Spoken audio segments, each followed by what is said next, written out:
Good morning, everyone. Thank you so much for joining us. My name is Cassie Hopkins, and I help coordinate the webinars and events for Hausman Johnson Insurance and the Benefit Services Group.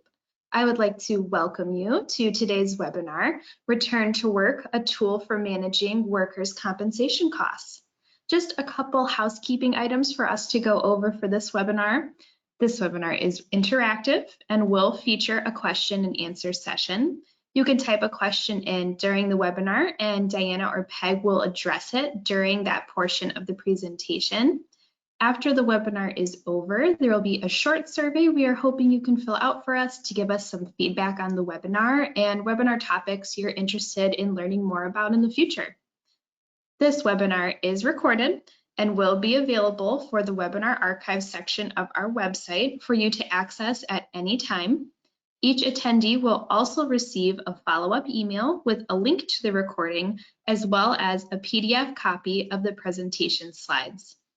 I would now like to introduce you to our speakers, Diana Schmidt and Peg Kramer. Diana joined Hausman Johnson Insurance. Ooh, I hid the rest of the slide for myself. She joined Hausman Johnson Insurance in 2017 with over 15 years of property and casualty underwriting and claim experience. She spent the last 10 years as a multi-line underwriting officer at Travelers, where she created guaranteed cost and loss-sensitive casualty programs for various industries. In this role, Diana excelled at building trusting relationships, designing robust coverage programs, and collaborating with risk control and claim partners to offer strong service platforms, which helped clients mitigate their exposures and ultimately control their total cost of risk. Diana is a true advocate and problem solver for her clients, balancing her underwriting expertise and service-focused approach with the best-in-class service offerings of HGI brings tremendous value to her clients. Next, we have Peg Kramer. Peg found her way to Hausman Johnson in 2014 over a serendipitous lunch, love the adjective, Peg, with a former coworker.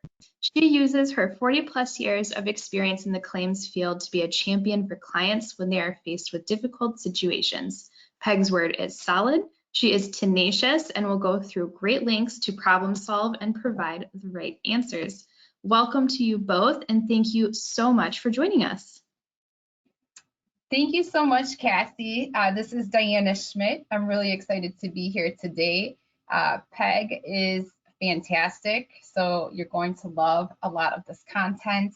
And as always, Peg and I are available after this presentation if you guys have any questions or concerns or you want to talk further about anything. So please keep that in mind as we go through the program today. Today, we're here to talk about return to work programs. The perspective that I can bring from an underwriting perspective is probably a little bit different than you've gotten in the past. And then Peg's perspective from a claims management perspective is huge. She's helped lots of our clients with return to work on an individual claim basis, as well as helping us implement formal return to work programs with our clients. Return to work is very important in today's environment. You guys are working to bring your employees back to work after having a year or 18 months off, potentially. I know some of you have been operating without having your workforce take any time off, but you're starting fresh. So it's a great time to take a look at your current return to work program or try to implement one here if you don't have one.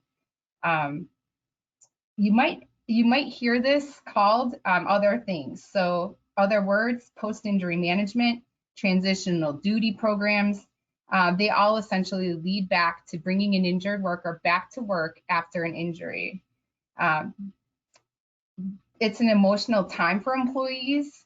They could be scared, they could be worried. You know, it's really just helping ease their fears and bring them back to work. There's a lot of reasons why you might do that. Peg's going to talk to you guys a lot about the cost of medical claims, claims that might be, employees might not be incentivized to come back. You might be dealing with expensive lawsuits, over treatment issues, And then, in the big picture, the national spending on workers' comp claims has risen from about 2.1 billion to over 60 billion annually over the last 30 years. The cost of the average workplace injury has quadrupled to over $20,000. So clearly, there's a lot at stake for employers to control these expenses by implementing strong return to work programs and post-injury management opportunities. So we're excited today to talk about that today and help you guys better control your total cost of risk moving forward. With that being said, I'm going to kick it over to Peg. You've seen the agenda here. Nothing too crazy. It's going to be return to work all day long here, why you should do it, how you can do it, an example of a claim scenario where an employer has a return to work program in place, and using that same example to show you the impact if you don't have return to work in place, and then some resources for you. All right. Go ahead, Peg. Hey, good morning, everybody. This is Peg Kramer, and I'm one of the claim counselors here at Hausman Johnson Insurance Agency.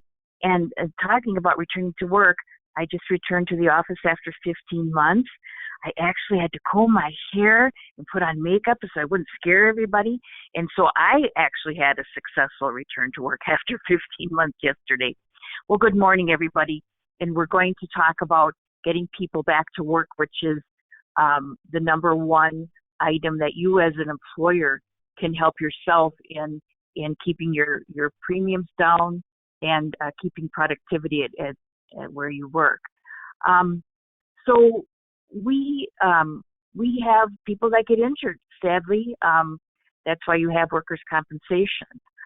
Most injuries are of a strain or sprain type, and usually is a back, a shoulder, hip, or knee claim. And doctors with their medical treatment program usually give injured workers restrictions to return to work.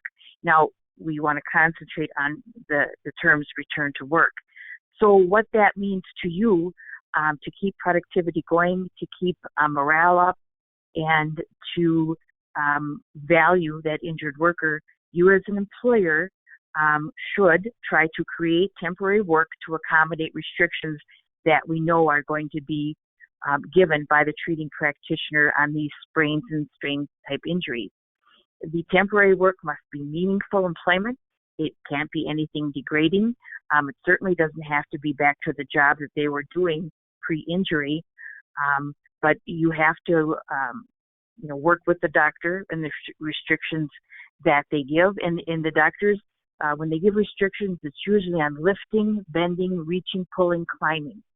And while they are on work restrictions, we call this transitional work or temporary work. Why is return to work so important? Guy mentioned the cost to you, the employer, which is off your top line, especially the increases over the last 15 to 20 years. I've been doing this for over 40 years. And when I first started in this industry, the biggest cost was the lost time or the weekly benefits that your injured employee can receive. Now, in the last 5 to 7 years, we've seen medical costs that are now surpassing the weekly benefit payments. So surging medical costs. If you live in Dane County, we have fantastic medical resources, but you do pay for them. One example I can give you is that an MRI may cost anywhere from $4,500 to $6,500.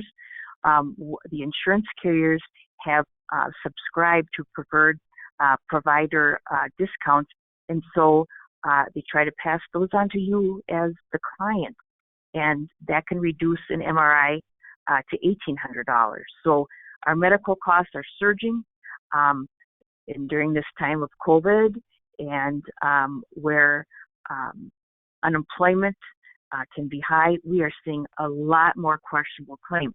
Now, I'm not mentioning fraud in this. I'm just talking about questionable claims that your employees may turn in that may not be work-related, and that's what the insurance company does for your premium dollars, is to investigate those claims that you think or they think are questionable and either issue a denial or they pay the claim. Now, if a claim is denied and it goes into litigation, lawsuits are very expensive.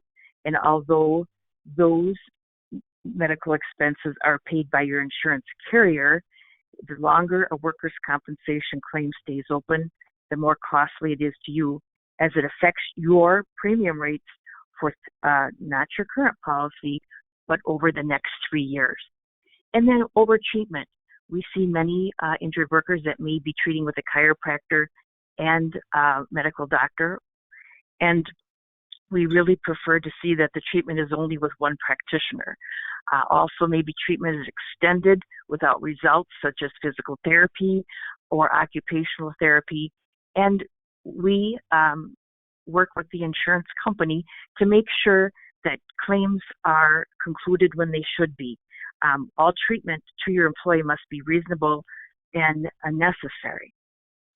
So those are the things that we're seeing that are jacking up the prices. And then, of course, you as the employer, it raises your premium and your experience mod numbers.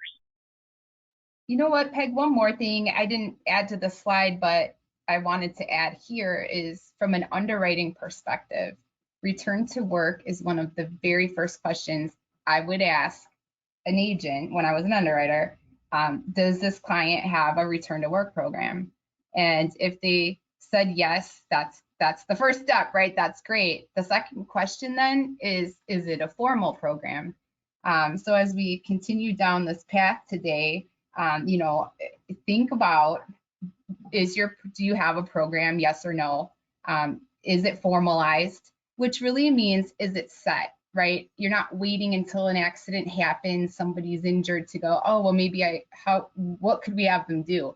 You have thought through it. You're working towards a written plan, that when something does happen, you just have the next step set that you can implement. The underwriters, if the answers are no to those questions, it's highly likely that you might not get a quote from your underwriter. They might pass on it and say, well, there's much better risks out there that have this control in place. So it is important to look best in class and be best in class to have a program and show that to the underwriter. So just keep that in mind as we continue today.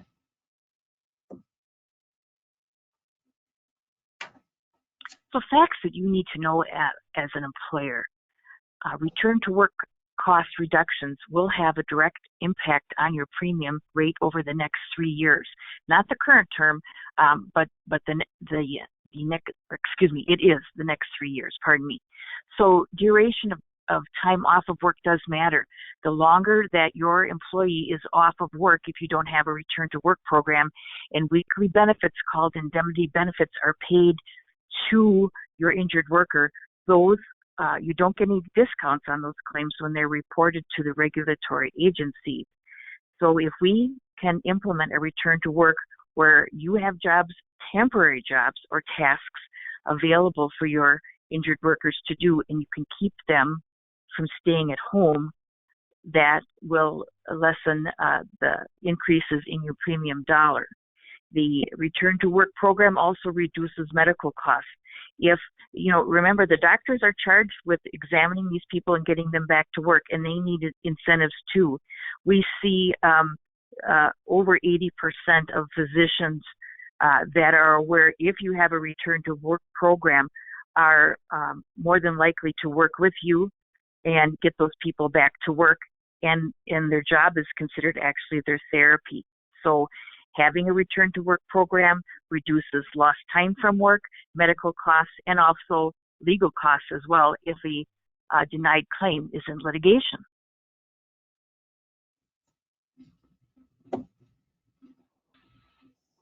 What are the benefits to you as an employer?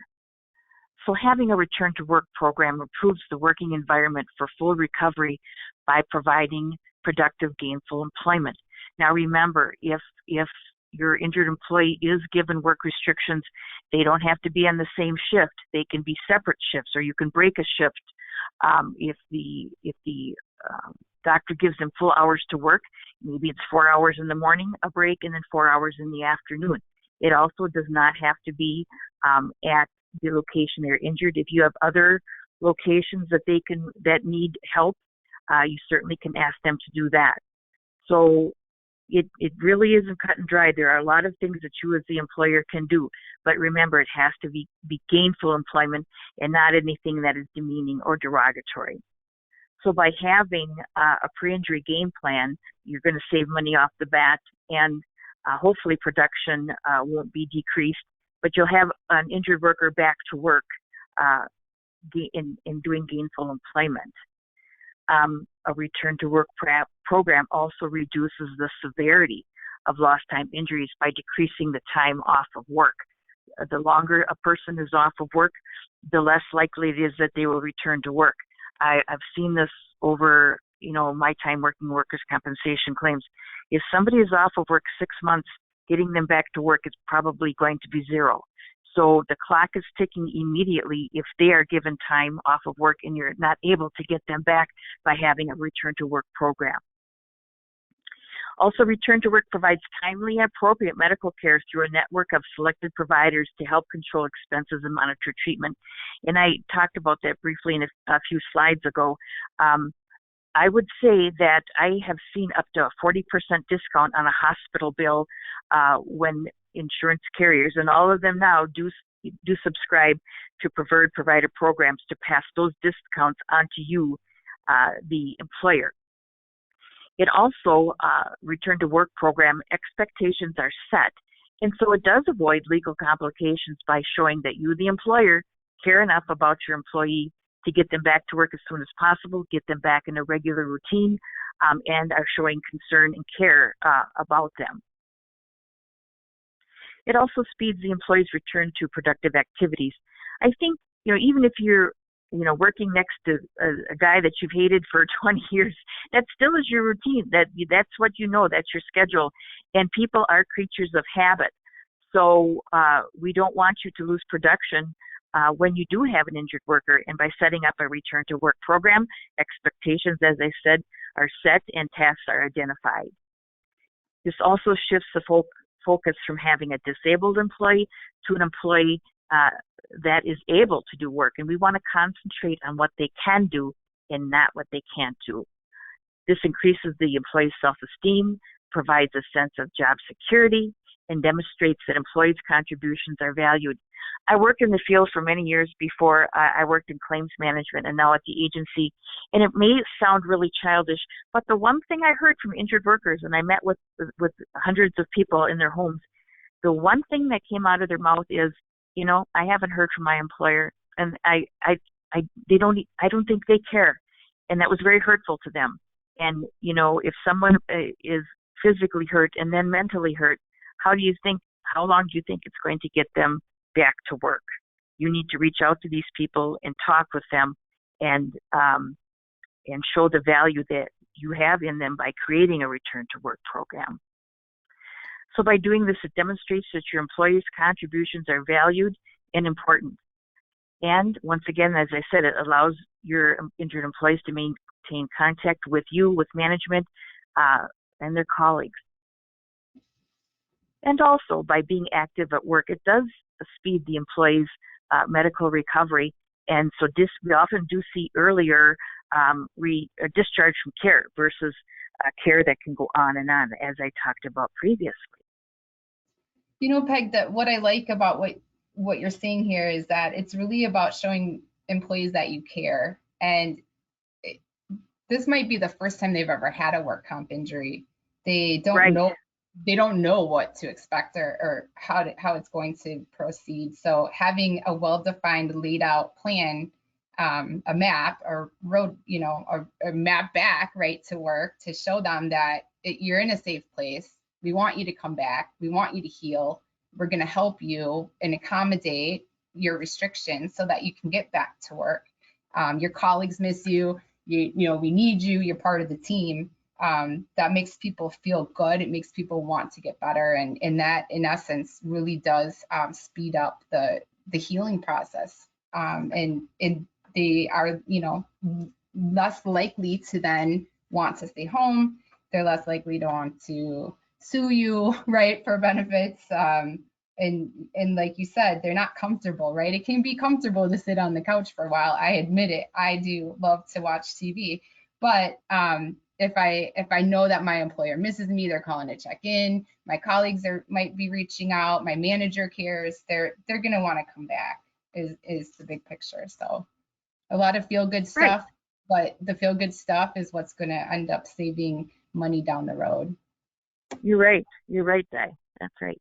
I wanted to give you an example today of a cost of a claim having a return to work program and not having a return to work program. In Wisconsin, if you can keep a claim with as a medical only, which means no lost time has been paid out just for medical bills. So let's say Joe Jones is injured and he goes to the emergency room and he has $1,500 in expenses. So, and that's the only expenses he has, $1,500. But during the emergency room, he was told that he needs to see probably maybe a specialist, an orthopedic specialist, and he's not to return to work until he's cleared by that physician. So the doctor writes him off of work. You're not able to accommodate the temporary work restrictions because you don't have a return to work program. The insurance company is going to pay out $3,500. That total claim is $5,000, and that's $5,000 that will go in when the claim is reported to either the Wisconsin Rating Bureau or NCCI in the calculations for your experience mod. Let's say that you do have a return to work program. You have the medical cost of $1,500. You're able to get Joe Jones back to work without the insurance company paying lost time. So there's zero on that. And as I said, there's a 70% discount if claims are kept at medical only. So the bottom line and reporting final payout will be $450. You get a discount versus having $5,000 go in as total payout of the claim. So right there, $4,500. There's really no disputing that. It's the bottom line in having a return to work program. That's huge, Peg. So the impact of having a $5,000 indemnity claim flow through your experience mod calculation for 3 years is going to cost you a tremendous amount of money over the course of that time. Having that capped at $450 because you were able to bring that employee back to work is tremendous. And you will see that you can control these expenses is the good news, right? You can put this program in place to prevent having to pay lost time. And, in some cases, you might not be able to accommodate. There's going to be those accidents that you might not have the ability to bring an employee back. But when you do, you can definitely control the cost you're paying for workers' compensation. So it's a tremendous tool. Peg, could you talk a little bit about the waiting period, or when does the clock start ticking on sure. an indemnity? Yeah. So in Wisconsin and in every state, there's a waiting period. In Wisconsin, your employee comes in and gets injured at 7 o'clock in the morning and is gone for the rest of the day. That is considered the last day work, and either you pay for that day, but workers' compensation will not. There is a 3-day waiting period in Wisconsin. So, and then if they come back within that waiting period, it's a medical only claim. If after 7 consecutive days they are still off of work, the insurance company has to go back and pick up that waiting period. So benefits are paid for lost time after that last day worked. In Wisconsin, remember, pays their benefits, their weekly benefits based on a 6-day work week. Even if your employees only work a 5-day work week, it's just taking the 5 days and spreading it into 6. So there is a waiting period. Right. Sometimes it's very hard for people to sit down and figure out, and I have to usually have a calendar in front of me to help explain that. Now, the one good thing And gosh, employers do need you do need a card to play having workers' compensation, because the statutes are laid out for the injured employees. Here's the secret in workers' compensation, and the statute number is up here. If you have a return to work program and are able to offer your employee work at those temporary tests and they refuse, you don't have to pay them, and the insurance company doesn't have to pay them. So that is a great rule that is on your side, and that happens. It happens in many claims. People don't want to come back to work, period, and so they don't get a check, period.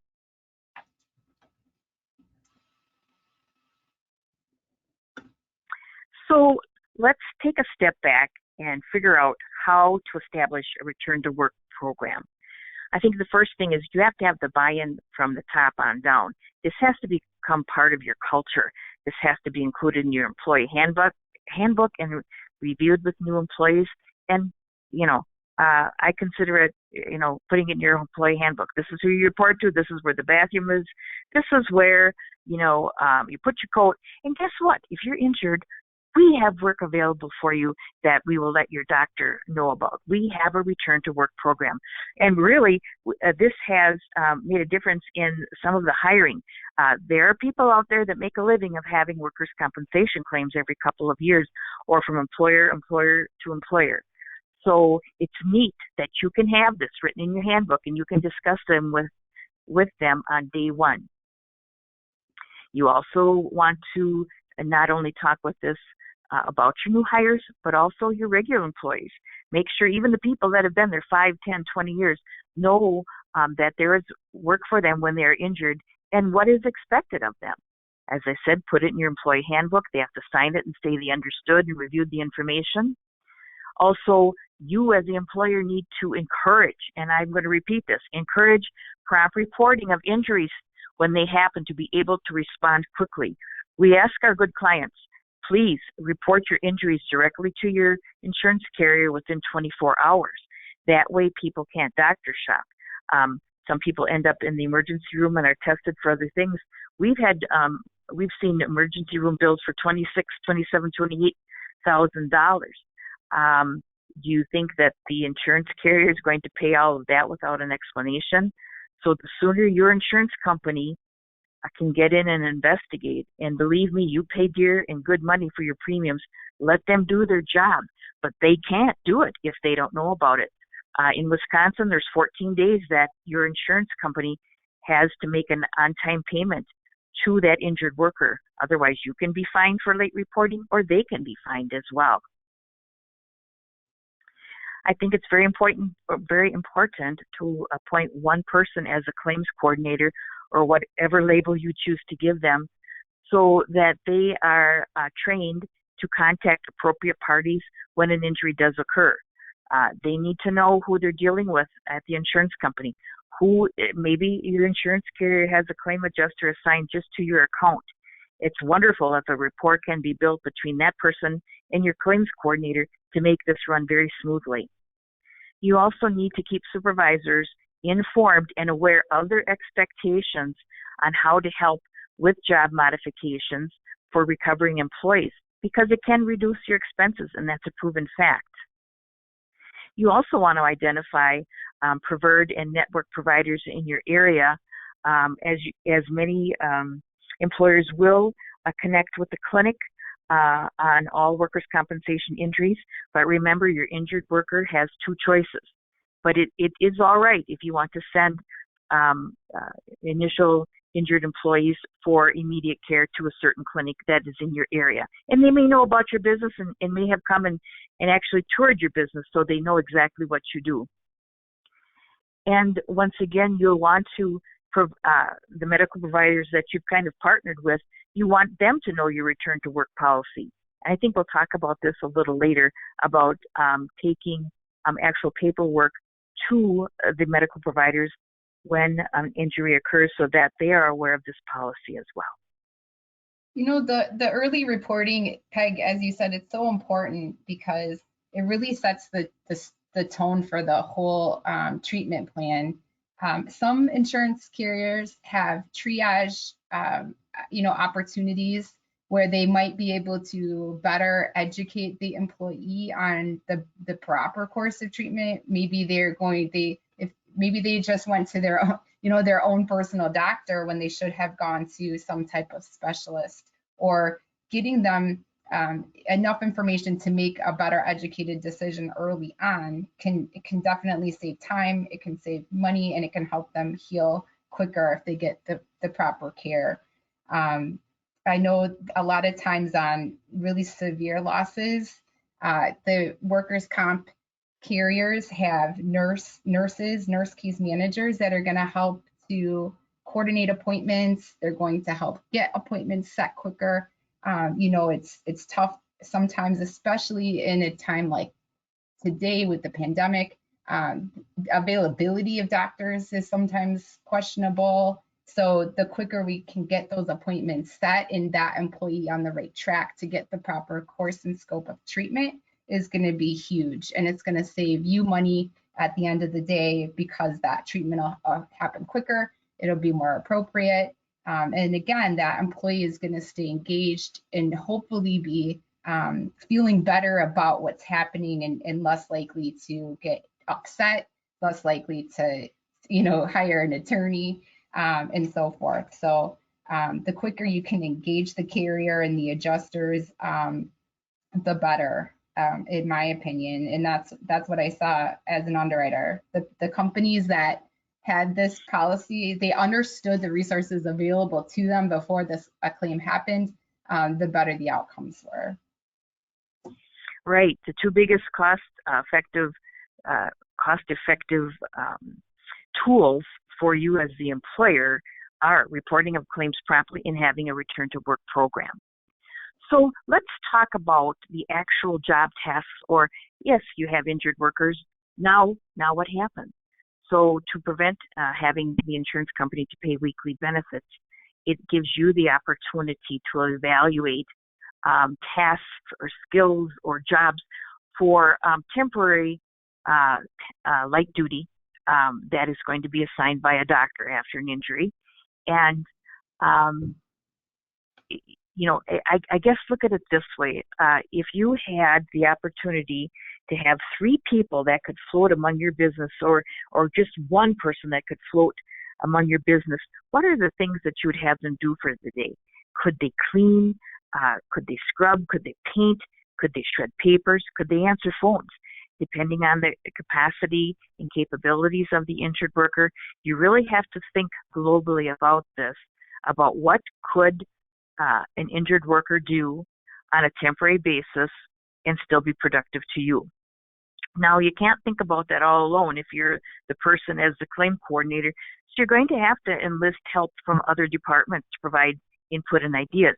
Do you have a safety manager you could run things by, shift supervisors, plant manager? You can't be alone in this situation, because you need to have the help of other people to make this work. So you want to almost identify work tasks and not a job that could be completed. And you might have to make up some jobs. And once you do that, you will want to make sure that it is written up in a job description and includes the physical capabilities that injured worker would be required to do in that temporary job. And also seek out feedback and ideas from other people that are in your trade or businesses. Are you in societies, if you're an HR person, are you, do you belong to SHRM or societies and trade associations that you could run this by your peers when you get together? Those people have all gone through the same darn thing. So it's easier to pick their brain. It doesn't cost anything. And maybe you want to trade ideas back and forth. But this is not a new concept of having a return to work program. And Di, I think you have an example here. I do. So my example here, when I've taken some clients through this process where you really want to stay focused on tasks and not a job, because you have to find productive, meaningful work, but you don't want them to love this new temporary solution, right? Because you want them to get back to their prior position if it's possible. So one way that we can get employers to think about it is think about a toothbrush and brainstorm for 10 minutes on how many tasks you can come up with for somebody to do at your place of employment with a toothbrush. And it sounds silly or weird, or why would we do that? But it really is to just get you thinking that right now, you might think, I don't know what I could have employees do.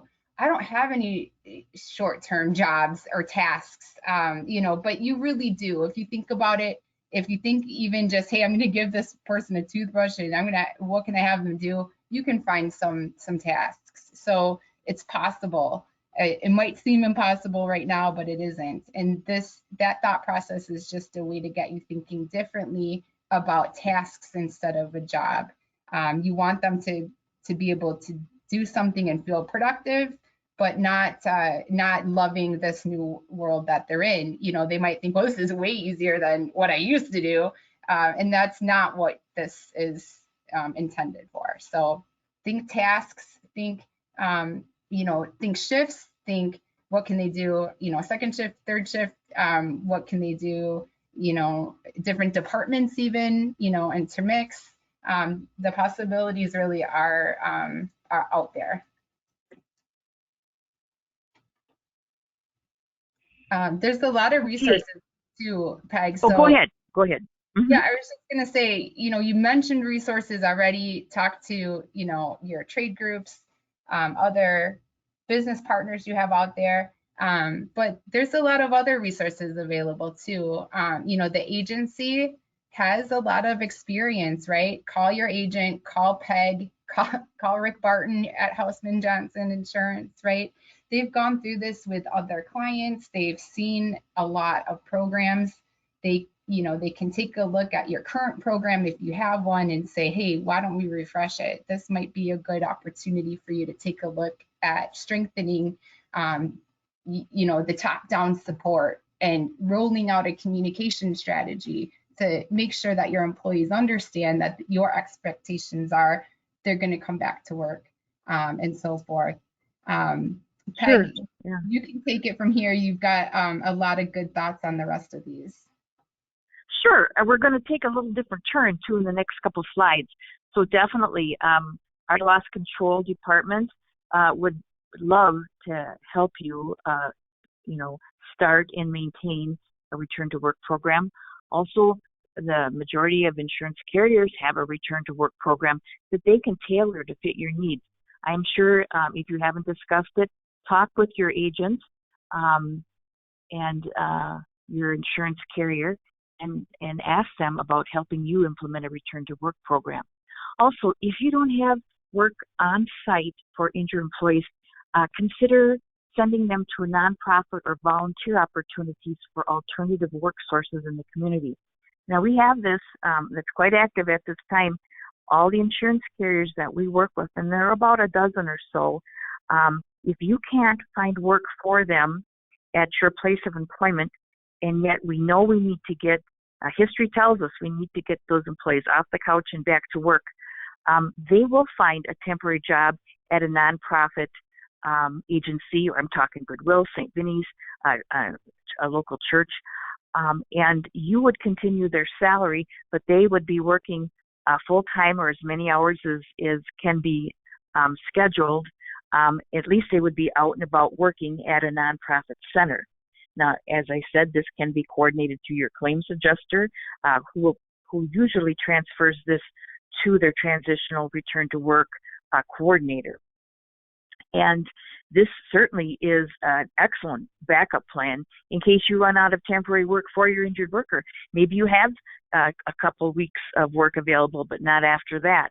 You can, supplement this by having using a transitional work program set up through your insurance carrier. You know what, Peg? This is perfect too for the employers that have remote workers that maybe have a salesperson in Florida or, a one-off state where, they can't come in and file paperwork for you, or they can't, clean with that toothbrush, right? So they can definitely, if it's within their restrictions, do this volunteer work. And a lot of times what we saw is that the employees stay engaged long after they're healed and returned to work with that nonprofit too, which is great.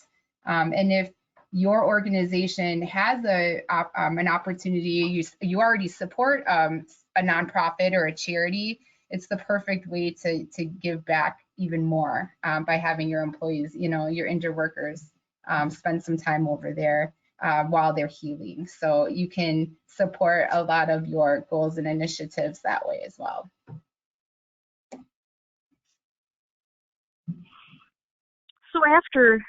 So after an injury occurs and you are wanting to set up a return to work program, these are some of the following tips that I would like to share with you that would make this have a successful outcome.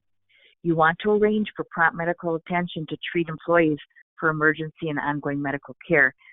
Someone is injured at your place of business. They need, if you need to call 911 in the ambulance, do so. If they have cut themselves and we're talking a simple stitch, a few stitches, take them either through taxi or have a supervisor take them for medical care. Never have a co-employee take them for medical care, okay? You also want to provide information to that medical facility or clinic regarding temporary work available or transitional work available. So once again, I talked about that a couple slides ago about having paperwork to send with the injured worker so that you have a solution already that, yep, I'm going to get a couple stitches in my hand, but I have my other hand, and guess what? The A.J. Johnson Company will take me back to work. I can do one-handed work. So you want to be proactive on this. You don't want to wait till the medical provider contacts you first. You want to be ahead of the game and know where your employee is getting medical treatment, okay? And many of our clients do have a very simple return to work capacity form that can be attached to a letter and sent. This letter would contain very brief information about either temporary tasks available for injured workers or transitional work outside of your business. Now, when you receive the medical information, and all employees who are injured need to bring medical information after their medical appointments directly back to the doctor's office if possible, or from the doctor's office to you, the employer. If not, have it faxed. But you, the employer, need to know what's going on. You still have a relationship, even though you're injured, you have an injured worker. They still have the responsibility to communicate to you as to what is going on, so you know if there's going to be lost time, and then your return to work program kicks in, okay? So discuss with them, and the supervisors need to be very involved in this, very accurate, and communicate information to you. Please make those supervisors help save you money by taking the onus for injured workers returning back to work with the appropriate medical information. I think it's imperative, too, that the day that they start back to work with you, that you meet with them, the claim coordinator meets with them, welcomes them back to work, has the supervisor in the office so that the supervisor is well aware of temporary work restrictions and to what exactly their job will be. Remember, it doesn't have to be at the same location. It doesn't have to be the same shift.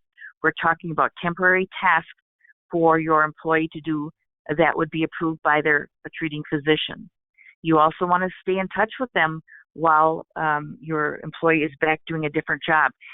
Are his restrictions increasing or decreasing? You want to see a gradual decrease of restricted work. Otherwise, they're not getting better, or what is the problem? And that is a whole nother, seminar or webinar we can talk about. So you also want to keep the claim adjuster aware at your insurance carrier of the status of the injured worker. It makes their job easier if you are able to keep them at work and keep costs down. So there are many things that you can do to make this successful.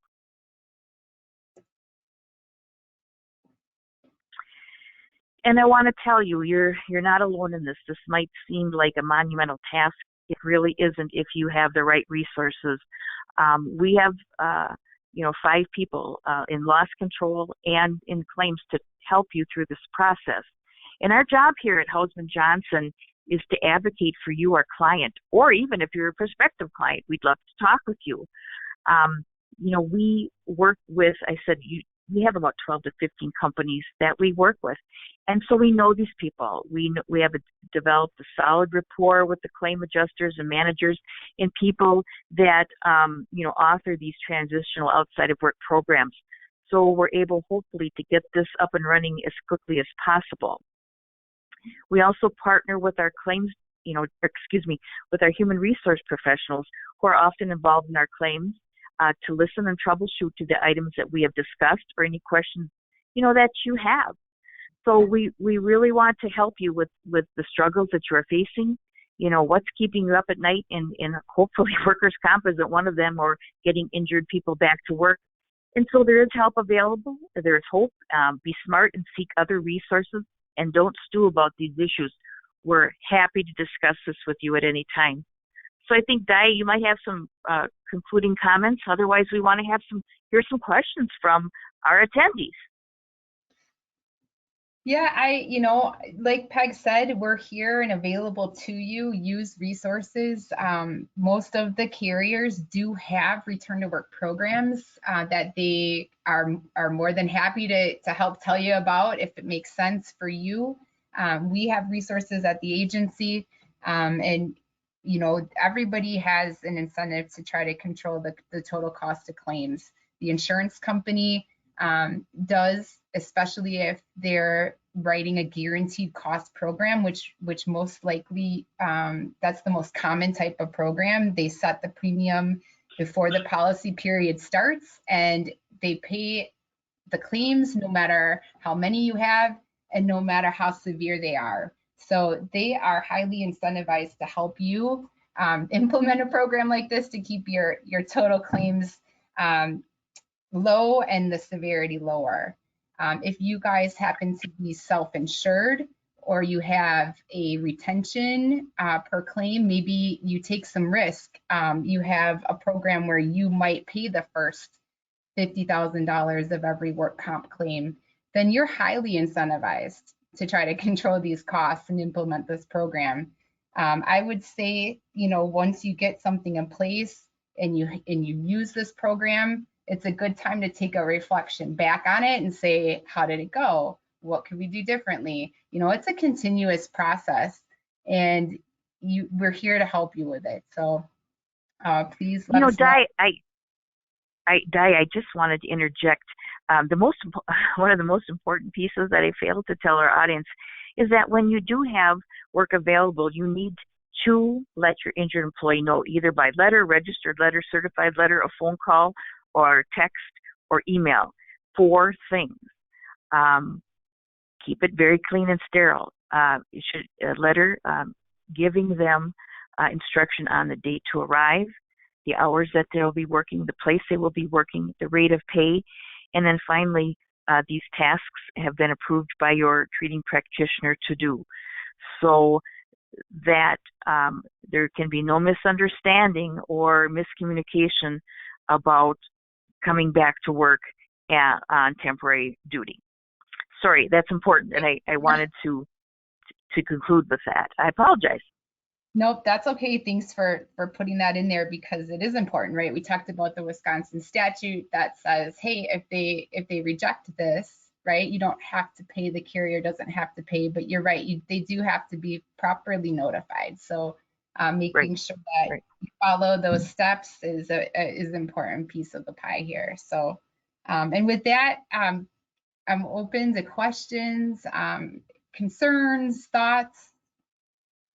Yeah, so just a reminder to the attendees, if you would like to ask a question for Di or Peg, you can type it into the little questions part of GoToWebinar.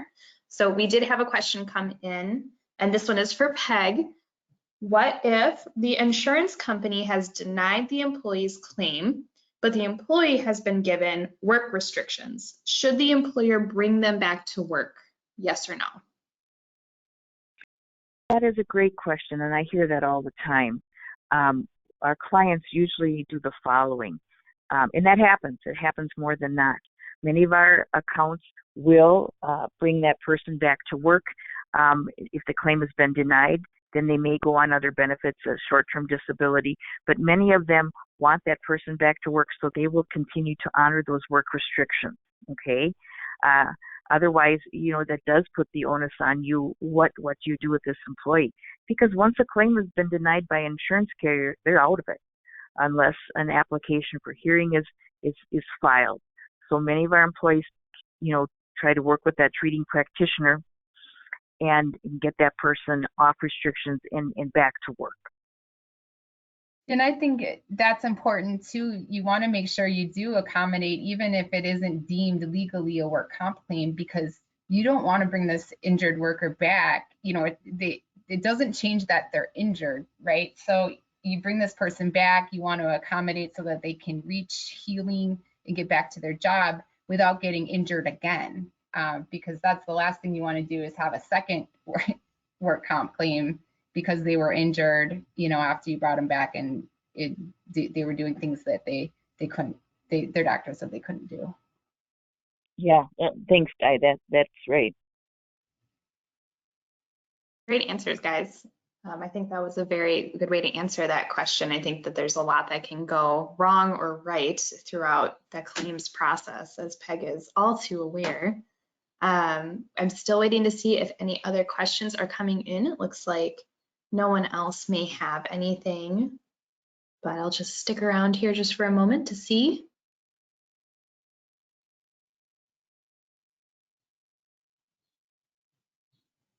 All right, well, thank you guys so much for attending our webinar. We are glad you could join us today. If you could fill out the survey that will come up right when you close the webinar, a window will open and we'd love for you to take that survey.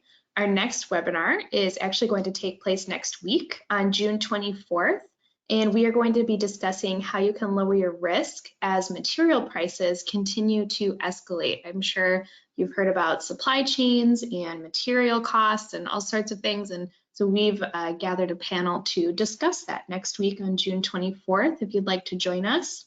Thank you guys so much again for attending our webinar. Have a great morning, and a special thank you to both Di and Peg for joining us today and giving their insights. Thank you. Thank you, Cassie.